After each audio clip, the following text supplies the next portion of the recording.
ni ingendo zitandukanye igihugu cya Uganda gikomeje kugirana n'ibihugu bitandukanye. Uganda ngira ngo murabizi neza ko ari igihugu gikomeye cyane hano muri Afurika, igihugu gihana imbibi n'u Rwanda ndetse na DRC, Sudani y'Amajyepfo n'ibindi bihugu. Tugiye kugaruka ku muhungu wa Yoweri Kaguta Museveni witwa Kainerugaba Muhoozi. Ni umuhungu ukomeye cyane ko ari n'umugaba mukuru w'ingabo z'igihugu cya Uganda. General Kainerugaba Muhoozi yagize ingendo zitandukanye muri uyu mwaka. Turaza guhera ku rugendo rwa Kigali hano iwacu mu Rwanda. Tuze kujya muri Korea y'Amajyepfo ndetse tujye na Sudani y'Amajyepfo. Ni ingendo rwose Kainerugaba yagiye agira, cyane ko hari n'urundi rugendo yagiriye muri USA cyangwa se muri Amerika. Hari n'urundi yagereye kandi muri Ethiopia. Izi zose ni ingendo tugiye kugarukaho Yoweri Kaguta Museveni yabashije kuba yagira, ndetse n'izindi umuhungu we akaba yazijyamo, cyane ko nyinshi muri izi ngendo ari ingendo zagizwe n'umuhungu we General Kainerugaba Muhoozi. Byaba byiza bakunzi ba Soma Rwanda TV duhereye ku rugendo General Kainerugaba Muhoozi yagiriye muri South Sudani. Ahangaha ni Sudani y'Amajyepfo. Ni urugendo rwiza cyane Kainerugaba Muhoozi yagiriye muri iki gihugu cya Sudani y'Amajyepfo, kubera ko iki gihugu gihana imbibi n'igihugu cya Uganda.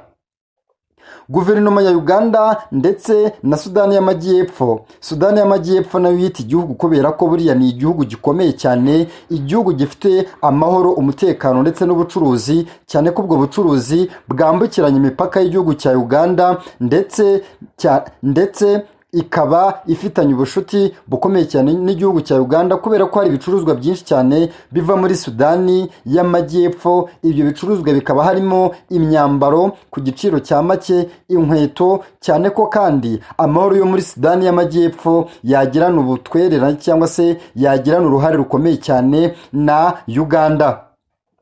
Ni inama yabaye ku itariki 25 z'ukwa karindwi uyu mwaka turimo, ubwo iyi nama yabereye muri hoteli yitwa Confidential, ikaba kandi iri mu mujyi witwa Arua City. Ni inama yazanye amahoro, ndetse inama yari yibanze cyane ku bijyanye n'ubucuruzi, amadini, ndetse baganiriye ku ruhare rw'umugore ndetse n'urubyiruko mu rwego rwo kugira ngo igihugu cya Uganda ndetse n'ubuyobozi bwacyo ngo barebe ko bwatera imbere hifashishijwe ibiganiro byagiriwe hano muri Sudani y'Amajyepfo, cyane ko baganiriye ku makimbirane bagiye bagirana. Ayo makimbirane kandi akaba yarabaye hagati y'akarere ka Yumbe ni akarere kabarizwa hariya muri Sudani y'Amajyepfo. Ikindi kandi hakaba hari n'andi makimbirane yagiye abaho mu turere nka Kenji, Kanjo. Utu twose tukaba ari uturere tubarizwa muri Sudani y'Amajyepfo. Ibi kandi biragaragara ko byatangiye ubwo baganiraga ku biganiro bitandukanye, baganira ku muco, siporo ndetse n'ibindi bitandukanye byafasha ibihugu byombi, harimo n'uburezi, mu rwego rwo kugira ngo habeho iterambere rikomeye cyane. Uburezi kandi bwaganiriwe n'uburezi bwateza imbere tekinoloji, mu rwego rwo kugira ngo habeho inama ikomeye cyane y'abaminisitiri hagati y'igisirikare cya Uganda ndetse n'igisirikare cya South Africa cyangwa se cya Afrika cya South Sudani cyangwa se Sudani y'Amajyepfo. Ibi kandi byakomejwe kuganirwaho mu rwego rwo kugira ngo hakomeze haterwe impunga mu bihugu bitandukanye, cyane Sudani y'Amajyepfo, kubera ko habarizwa ubukene bukomeye cyane. Ibi kandi byagaragajwe na His Excellency Brigadier General Rona Boria Observed. Uyu nguyu akaba yaraganiriye ku bibazo bitandukanye byabashije kuba byaboneka mu karere ka Kanjo, Kenji ndetse na Aringa, aho mu by'ukuri igisirikare cya Uganda cyemeje ko kigiye kuzohereza ingabo zitandukanye mu rwego rwo kugira ngo barinde SSPDF. Iyi ngiyi ni South Sudan People's Defense Force, kikaba aricyo gisirikare cya South Sudani. Ikindi kandi UPDF nacyo kikaba ari igisirikare cya Uganda. Ibi ngibi bisobanuye Uganda People's Defense Force. Ibi byose bikaba biharanira amahoro muri Afurika, uko ari ibisirikare bikomeye cyane. Hari uruzinduko kandi General Kainerugaba Muhoozi yagiriye muri USA cyangwa se muri Amerika, ubwo Chief Defense Force, ibi ngibi bisobanuye bisobanuye ko igisirikare cya Uganda cya UPDF mu by'ukuri nka senior presidential advisor for special operation generals Muhoozi Kainerugaba yabashije kuba yagirira cyangwa se rukaba ruzinduko yagiriye mu gihugu cya Amerika ubwo byari mu gitondo muri White House akaganira n'umugaba mukuru w'ingabo z'igihugu cya Amerika mu rwego rwo kugira ngo baganire ku bibazo bitandukanye cyane biri mu gihugu cya Uganda. Ibi kandi byagaragaye ubwo Kainerugaba Muhoozi cyangwa se General Kainerugaba Muhoozi yabashije kuba yahurira n'uyu mugabo ukomeye cyane twakwita nka His Excellency Cleverest First Official Engagement, bakaba baragiranye ibiganiro bikomeye cyane ku buyobozi bwa Uganda ndetse n'ubuyobozi bwa USA. Ibi kandi dukomeje kubigarukaho mu makuru y'iki gitondo cyangwa se mu biganiro nkomeje kubagezaho muri Menya Byinshi hamwe na Steven Rwanda. Mbibutsa gukora subscribe kuri channel yanyu yitwa Soma Rwanda TV. Ubwo Kainerugaba kandi yahabwaga cyangwa se yahawe ikaze na ambasaderi ukomeye cyane muri United States, ubwo mu by'ukuri baganiriye ku bushuti bwa Uganda, nanone bakaba baraganiriye kuri military training cyangwa se ku gutozwa kw'igisirikare cya Uganda hifashishijwe imbaraga zo kurwanya cyangwa se bakaba bakwitoza mu rwego rwo kugira ngo bahashye iterabwoba cyangwa se icyo twakwita nka counter terrorism.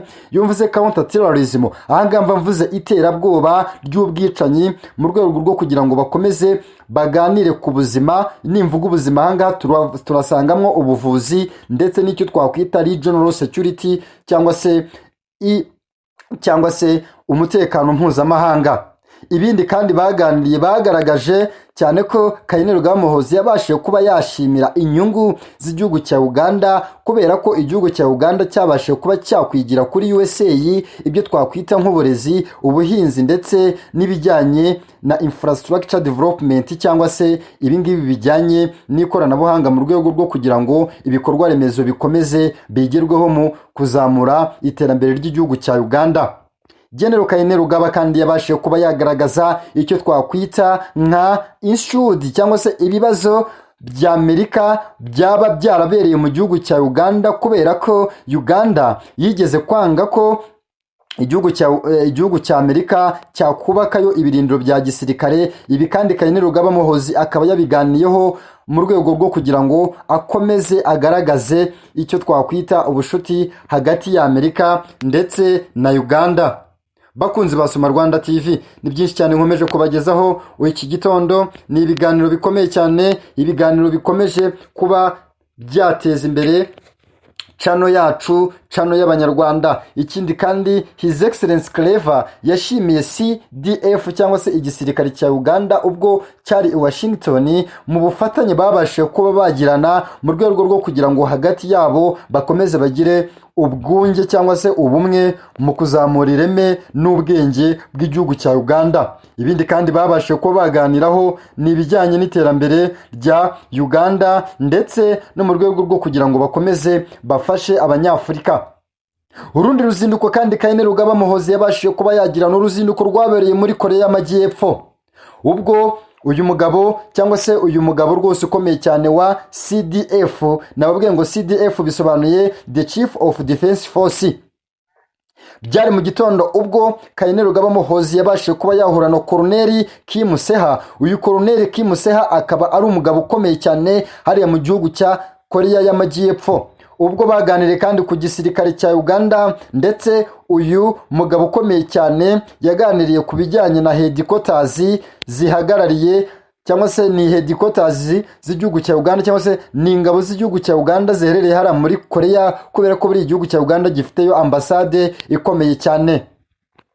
Ikindi kandi babashije kuba bagaragaza icyo twakwita nk'umusaruro ukomeye cyane Yoweri Kaguta Museveni yabashije kuba yageza ku baturage b'igihugu cya Uganda ndetse banagaragaza ko mu by'ukuri Korea y'Amajyepfo ikwiye kugirana ubushuti n'igihugu cya Uganda. Babashije kuba baganira kandi ku gisirikare gikomeye kiri professionalism cyane ko baganiriye mu rwego rwo kugira ngo babe bazamura ireme rikomeye ry'uburezi mu gihugu cya Uganda ndetse na tekinoloji. Ubushuti kuba kandi baraganiye ku cyo twakwita nka diplomatic countenance into practical everyday teamwork. Ahangaha ni igisirikare gikomeye cyane aho mu by'ukuri bagomba kuba bahuza mu rwego rwo kugira ngo igihugu cya Uganda kibe cyagira igisirikare gikomeye cyane kandi igisirikare gifite imbaraga n'icyo muri South Korea cyangwa se Korea y'Amajyepfo.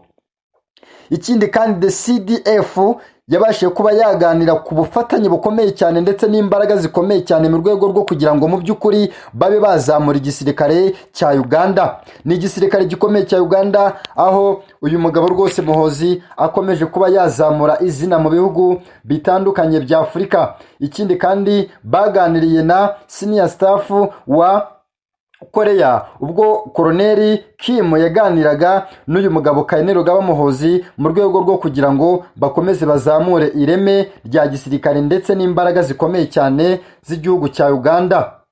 Ngira ngo nababwiye ko ndaza kandi kubagezaho mu by'ukuri uruzinduko Kainerugaba Muhoozi yabashije kuba yagirira hano iwacu i Kigali.